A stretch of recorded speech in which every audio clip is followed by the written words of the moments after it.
जल रही हूँ मैं अंदर से। मामूली ऑडिशन नहीं है, अग्नि परीक्षा बन चुकी है मेरे लिए। So hello and welcome back to Shri शा पीओपी।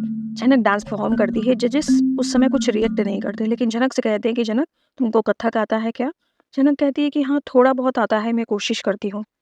तो झनक घुंघरू पहनती है और घुंघरू से कथक करना शुरू कर देती है।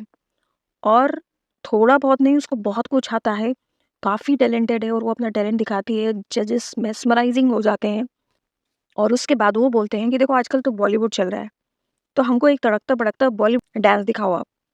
और झनक वो भी कर लेती है और जजेस प्रेस करते हैं और तालियां मारते हैं। वहीं छोटे गुरुजी झनक के डांस देखते हुए बड़े गुरुजी को कहते हैं, देखिए ये कितनी टैलेंटेड लड़की है, इसमें एक अनोखा ही टैलेंट है जो कि नॉर्मली लोगों में नहीं दिखाई देता है। तो गुरु ने जो कल बोला था वही बोलता है, हाँ हाँ ठीक है, अब बचपन से ट्रेनिंग करते हैं तो बड़े होते होते तो सीख ही जाते हैं। तो गुरुजी मन में सोच रहे हैं कि ये ज़रूर झनक को जानते हैं, क्योंकि वो ऐसा जवाब कभी नहीं देते।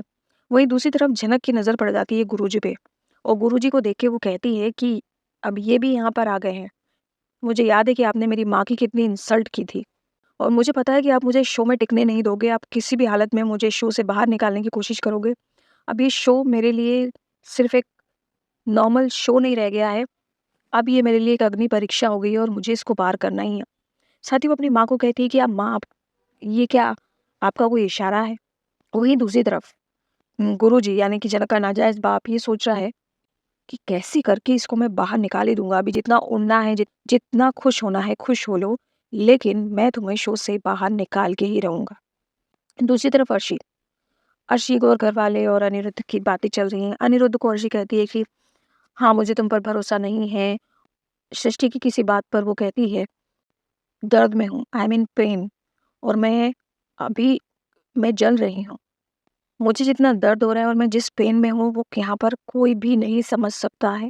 नॉर्मली माएँ जो होती हैं वो बेटों का साथ देती है, लेकिन अनिरुद्ध की एक ऐसी माँ है ना जो उसका कभी साथ नहीं देती है। अब वो खुद मतलब कोई कुछ नहीं बोल रहा है, वो आगे रह के बोल देती है, अनिरुद्ध अब तो समझ लो बेटा कि अब अर्शिका तुमको साथ देना है, उस लड़की को भूल जाना है। उसके पीछे लाल बोल देता है, हाँ अनी तेरे को अब समझना पड़ेगा। फिर विपाशा बोल देती है, हाँ अनी तुझे अब देखना पड़ेगा कि अब उस लड़की के पीछे जाना छोड़ना होगा, तुझे उसको ढूँढना छोड़ना होगा। वहीं पे अर्शी का फादर भी बोलता है कि देखो मुझे जनक की चिंता है और मैं ये भी जानता हूँ कि जनक ने कुछ गलत नहीं किया है, लेकिन जनक जैसी लड़कियाँ अपना रास्ता खुद चुन लेती हैं। सो अनिरुद्ध तुम्हें अब अर्शी पर ध्यान देना होगा। यानी कि चारों तरफ से अनिरुद्ध के ऊपर प्रेशर बनाया जा रहा है कि जनक को छोड़ो, अर्शी को पकड़ो, जनक को छोड़ो, अर्शी को पकड़ो। वहीं पे अनिरुद्ध ये नहीं कह रहा है कि वो अर्शी को छोड़ देगा या वो ये शादी एक्सेप्ट नहीं कर रहा है।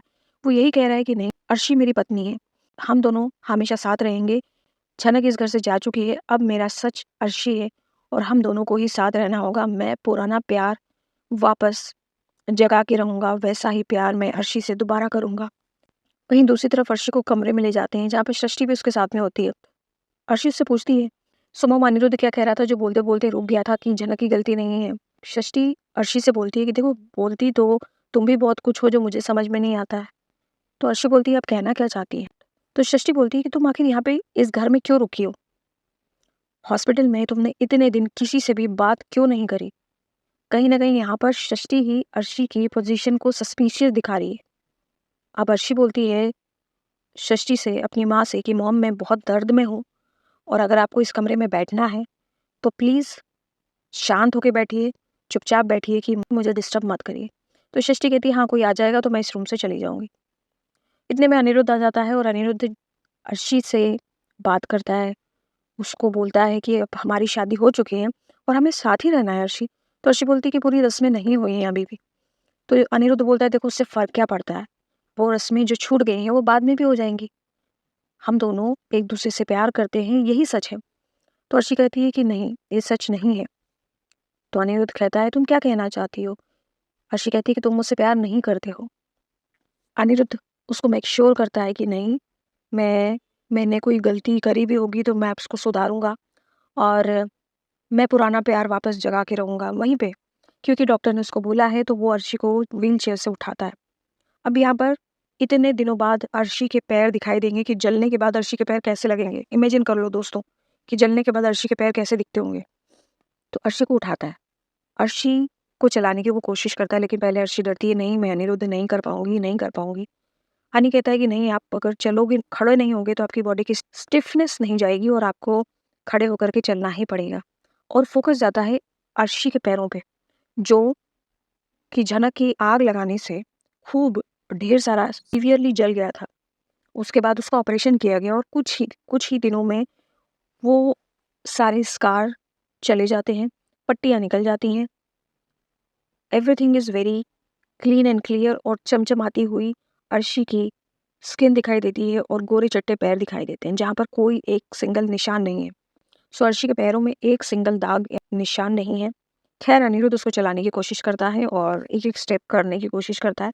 अनिरुद्ध उसको कहता है कि देखो अर्शी, अब ये समझ लो कि मैं दूसरी तरफ खड़ा हूँ और मैं खाई में गिरने वाला हूँ और तुम मुझे बचाना चाह रही हो, पकड़ना चाह रही हो, तो तुम मुझे कैसे बचाओगी? मतलब उसको बेसिकली बहलाने की कोशिश कर रहा है।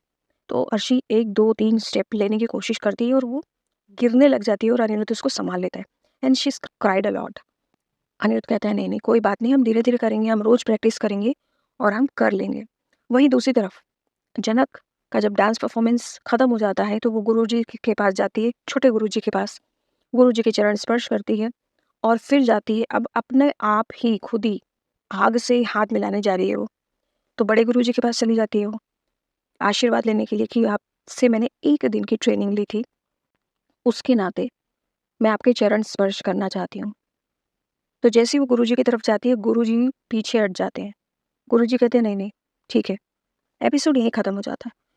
लेकिन दोस्तों मेरा एक क्वेश्चन है कि झनक इतनी सुंदर, इतनी प्यारी, इतनी भोली, इतनी स्वीट आवाज़ वाली लड़की से लोग इतना नफ़रत क्यों करने लग जाते हैं? जब वो कोलकाता में थी तब बासूस ये जाने बिना, तब उनको तो ये नहीं पता था कि अनिरुद्ध से इसकी शादी हो गई।